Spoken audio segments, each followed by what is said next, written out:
Now we will continue phase 3 by turning our attention to the neck, because this has a lot of complex structure that will benefit from the same planar approach that we applied to the face. And the first thing I want to do is bring down the front of the neck so that the connection from neck to shoulders is actually an angle. So if we look from the side, it's a common misconception that you'll see a simple cylindrical neck transition into the shoulders in a parallel angle.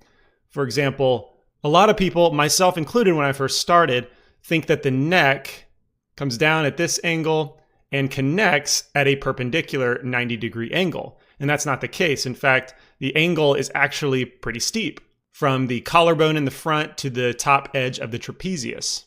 And so by bringing down the front of the neck, we can introduce that angle early on. So I'm just going to continue around the sides, making sure that from the front and the side, we have an angle. Fairly steep angle, keep in mind.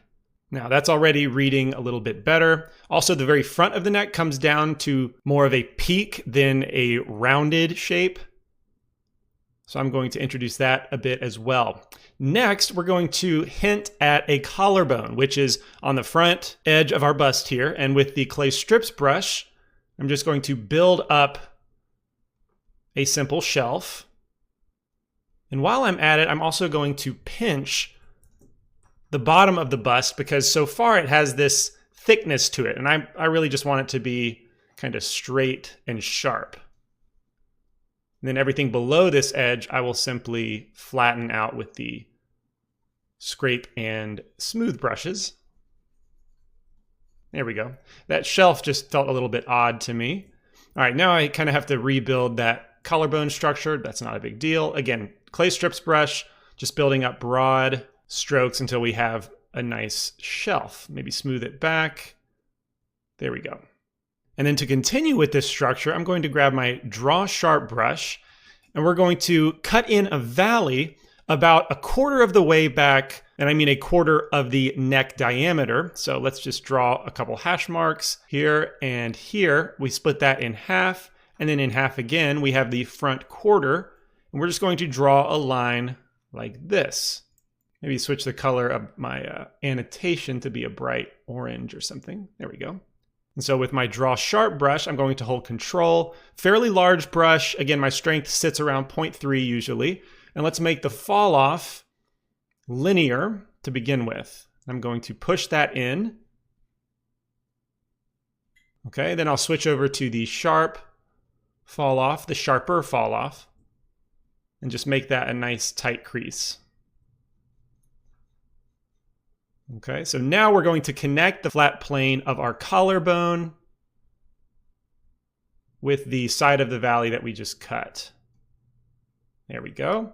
And then on the top side, we don't want this kind of shape right here. We actually want it to be pretty flat. So with our scrape brush, we can plane that away. It also will help to move that angle, that corner down so that it's flat. Now we can plane it away pretty easily.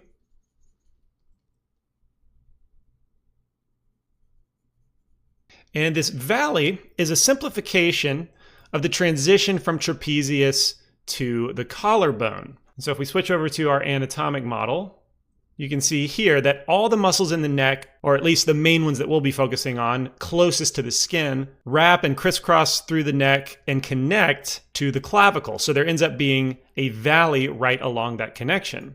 And so that's what we are simplifying with this valley. Okay, I think that's looking pretty good so far. The next step is to create a tube structure that's representative of the sternocleidomastoid muscle. So if we switch back to our anatomic model, that is this cylindrical shape right here. It connects from the back of the ear, and then it kind of wraps around, but more at a straight angle, then connects to the knob of the clavicle. And it actually is one muscle, but it splits at the end into the sternal head and the clavicular head. And while we're not going to split that shape in our simplification, we're going to keep it one shape, but it's important that the external contour is straight up and down from the connection to the clavicle up into the bottom of the chin. So keep that in mind as we create this structure. We'll switch back, and then with the clay tubes brush, clay strips, we're going to be creating a tube structure. We're going to start from the back of the neck, and like we did for the clavicle, we're going to build this structure up. And let's make sure that I have dynamic topology enabled with subdivide collapse so that our geometry stays even. We're not committing to any fine details yet. But as far as the thickness of this strip, I'm kind of imagining the angle that we implied with this shape and then make a perpendicular line from the bottom of the ear down about like this. And I'm going to make the tube about 50% of that. 50, maybe 60%, somewhere in there. So back to the clay strips, keeping in mind the thickness of this shape. I don't want to make it too thick, nor do I want to make it too thin.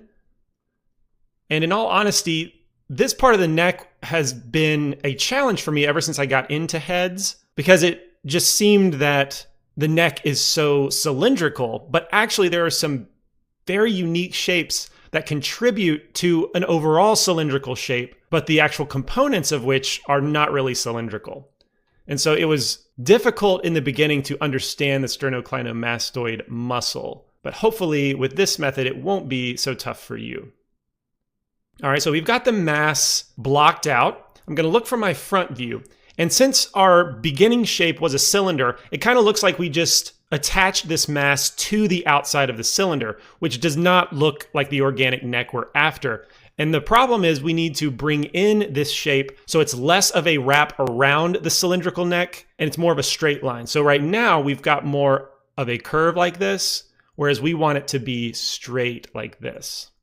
So with my grab brush, with a wide radius, the valley that we've created, but also part of the neck here, and I'll show you why. And we'll move that all into more of a straight direction from the bottom of the chin here. I'm sorry, the jaw, I mean. So we have a nice triangular shape, which is called the anterior triangle. I'm pretty sure that's what it's called. Let me double check. Right, yeah, so on the skin, this triangle that's formed. And by making our grab brush radius big, we've moved away from an overly cylindrical neck, and now we're starting to form a couple ridges here at the front. And we want to continue that into a straight up and down column. So I'm going to grab my draw sharp brush and draw a couple subtle lines and then pinch them together. All right, this is the kind of column that we want to create. Reinforce the valleys that we've already established. Also cut in a little bit more sharp in between the jaw and the neck. Pinch those together. There we go. Nice and faceted. Okay, so in the middle, I'm sorry, not the middle of the column, but actually the first quarter again. So we're going to draw a line, hash mark at the bottom, hash mark at the top, split in half again. Right here, I'm going to use my draw sharp brush and actually push out a little bit. Okay, so let's, with my sharp fall off, let's make it a big brush radius and push that out a little bit. This is going to represent the Adam's apple. Now, it looked a lot sharper from the front, but from the side, you can see it's barely poking out. We're just going to use our grab brush, pull out the peak, and then flatten the contours from the peak to the other ends of the contour. Okay, so from the bottom and top, we're going to push that in, make sure that we have a nice straight angle. And so this juxtaposition of shapes is very important for a believable neck, where we have the sternocleidomastoid at this angle from top to bottom, right to left, and then the front of the neck, top to bottom, left to right. And if the neck doesn't have some semblance of these shapes, it's just not going to look right. So that looks good for the front of the neck, but our sternocleidomastoid is not looking as polished as everything else. So what I'm going to do is I'm going to draw an annotation line down the middle of the tube, about like this, where it kind of curves off at the end. And I'm going to use my smooth brush to simply smooth on the left side of that line, and then smooth on the right side of that line. Now my line's not perfect, so I'm not matching it 100%, but you hopefully get the idea. And then when we turn that annotation off, smoothing on either side of the line leaves a ridge for us to pinch. And this helps to establish the volume and contour of the sternocleidomastoid. I really wish that had a shorter name because it's kind of hard to say correctly every single time. But I actually like the ridge that's forming here, so I'm going to keep it and emphasize it just a little bit more. I wasn't planning on that, but it kind of was a happy accident. All right, now if we look from the front, remember, if we switch over to our anatomic model, where the clavicular head splits off from the sternal head, the silhouette of this muscle is pretty much straight up and down. And so we can apply that to this simplified planar shape. And I just want to pull out this edge to be fairly straight. And again, this is an oversimplification of the shapes, but I think it really helps to keep them simple if this is your first time forming them or you're trying to get a better grasp at how to form them. We will, of course, smooth all this out in time, and it will, in the end, be very organic. But that structure is looking really nice. Just make sure to keep everything else nice and planar as well. And another good part about the planar structure is that you can orbit around our contours, our ridges and our edges, and you can see where the kinks are a little better. Like right here, you see how the edge, whoops, so I need to turn on the annotation, but you can see how the edge kind of kinks inward and then back outward, whereas we want it to be nice and straight. Whereas if this was all organic, it would be a little more difficult to tell that kind of silhouette. I think that looks good. And the last structure we need to implement is the trapezius. So real quick, we'll take a look at that muscle. And this one tends to surprise me with how large it is. Just a very big L shape connecting the back of the head downward and then outward until it wraps around and connects to the clavicle. But it tends to surprise me given that all these other muscles are so much smaller and tightly packed. And then we got this huge trapezius on the backside. But practically speaking, it's just a large L shape. At least the half of it is an L shape. Of course, we get the same thing on the other side. So let's start building that out. Once again, with the clay strips brush, and I'm going to just begin stroking some columns on either side of the back of the neck. I'm going to leave a little space in the middle for a little ridge, not a ridge, a little valley. And we're going to continue that downward, straight down the spine. And then now we'll curve off into, from this side, a backwards L, and just kind of wrap this around. And keep in mind that I'm really not trying to affect so much of the volume of this shape because we kind of blocked out the volume initially. I really just want to outline the structure. The more we grow the volume, the more muscular this person will look. And I'm not going for a particularly muscular person, more of a generic fit person, I suppose.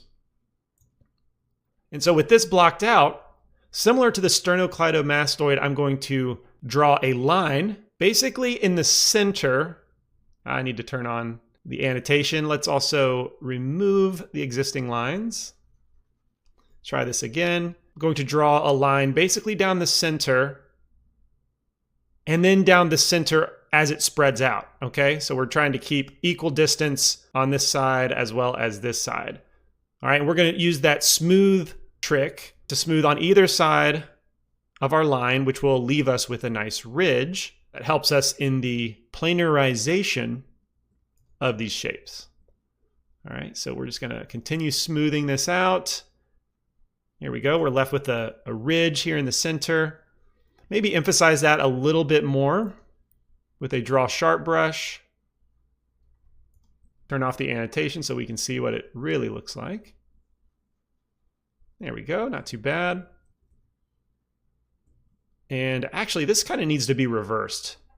So instead of sticking out as a ridge, let's actually push it inward. Not obsess too much over it because we will definitely spend more time on that as we turn it into the final shape. And then I want one more ridge on the front side. Okay, so this angle as it kind of hooks around the shoulder and connects to the clavicle. You know, we're not actually seeing the connection necessarily, but implying that that's the direction it's going. And that's pretty good. We're left with a triangle shape here, also here, and this one, which we already went over. All right, so this is the anterior triangle, this is the posterior triangle, and this one I'm not sure has a name. But these are the shapes that we're after. Let's take a look at it. And the only other thing I want to do is bring up the angle of the trapezius a bit. We want this to be straight, whereas right now we've got a pretty swooping S-curve. So I'm going to bring up the back side and then straighten that out. All right, that's going to look more natural. Maybe bring it up a little bit more. There we go.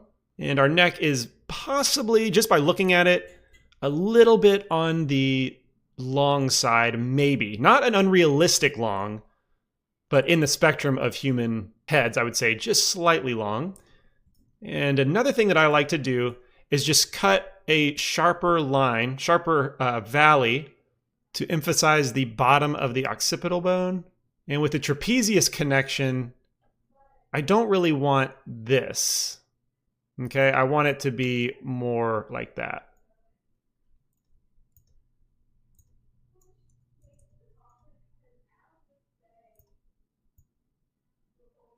There we go. That's a little bit better.